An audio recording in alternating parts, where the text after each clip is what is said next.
LDF ഒരു ഭീഷണിയാണ് കേരളത്തിൽ. പക്ഷെ ആ ഭീഷണിയെ നേരിടാൻ അതിനേക്കാൾ തല്ലിപ്പൊളികളായിട്ടുള്ള UDFുമായി സഹകരിച്ച് പോകാൻ കഴിയില്ല എന്നുള്ള ശരിയായ രാഷ്ട്രീയ നിലപാട് ഞങ്ങൾ എടുത്തു. ആ നിലപാട് ദഹിക്കാത്ത അപൂർവം ചില ആൾക്കാരുണ്ട്. അവരാണ് ഈ ബഹളങ്ങളെല്ലാം വയ്ക്കുന്നത്. ഞങ്ങൾ ഒരു മൂന്നാമത്തെ കക്ഷി എന്നുള്ള നിലയിൽ ഞങ്ങൾ എപ്പോഴും UDFുമായി ചേർന്ന് പോകണം, അതാണ് ആവശ്യം. ആ ആവശ്യം അംഗീകരിക്കാത്തതിൻ്റെ ചുരുക്കാണ് പലർക്കും ഉള്ളത്. അത് ഒരു കാരണവശാലും ഇവിടെ നടപ്പുള്ള കാര്യമല്ല.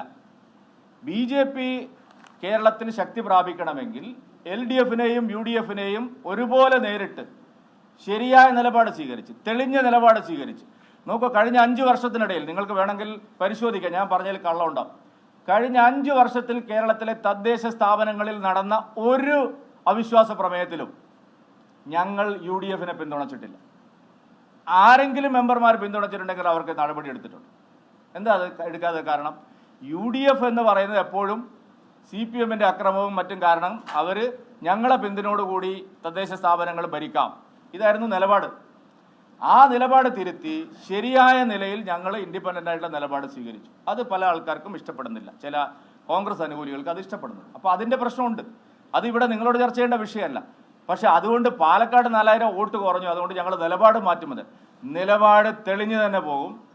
പാലക്കാട് ഇതിനൊക്കെ ഇടയിലും ആയിരക്കണക്കിന് സംഘ സ്വയംസേവകന്മാരും BJP പ്രവർത്തകരും അഹോരാത്രം അധ്വാനിച്ചിട്ടുണ്ട്. ഞാൻ അവരുടെ കൂടെയാണ്.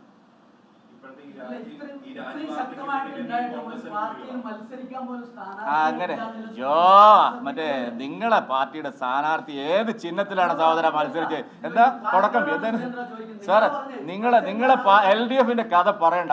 അവര് എന്ത് ചിഹ്നത്തിലാണ് നിങ്ങൾ മത്സരിക്കുക? അങ്ങനെയല്ല പറയണ്ട. അങ്ങനെയല്ല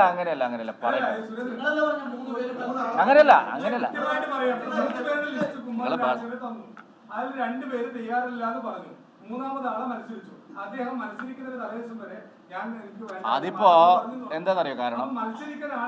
അല്ലല്ല അങ്ങനെയല്ല. അദ്ദേഹം മത്സരിക്കരുത് എന്നല്ല അതിന്റെ അർത്ഥം. അദ്ദേഹത്തിനും അവിടെ തന്നെ മത്സരിക്കണം എന്നുള്ള അമിതമായ ആഗ്രഹം ഉണ്ടായിരുന്നില്ല, അതാണ് സത്യം.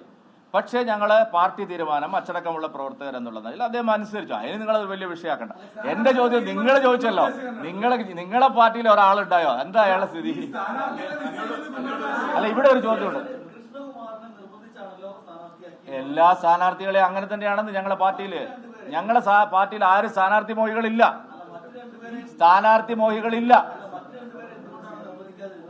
അല്ല, ഞങ്ങളെ പാർട്ടിയിൽ സ്ഥാനാർത്ഥി മോഹികളില്ല.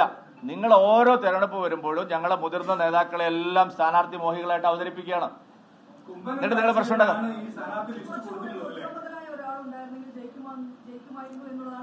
അങ്ങനെയല്ല. അത് ഈ ശ്രീധരൻ സാറിനെ കമ്പയർ ചെയ്യുമ്പോൾ അറിയാലോ, ശ്രീധരൻ സാർക്ക് പൊതുസമൂഹത്തിൽ നിന്ന് നല്ല നിലയിൽ വോട്ട് കിട്ടിയിട്ടുണ്ട്. ആ വോട്ടുകളെ സംബന്ധിച്ച് ആ വോട്ടുകൾ മുഴുവൻ സമാഹരിക്കുന്നതിൽ കൃഷ്ണകുമാറിന് കഴിഞ്ഞില്ല എന്നുള്ളതൊരു വസ്തുതയാണ്. അത് അംഗീകരിക്കുന്നില്ല. അതിലെന്താ കുഴപ്പം?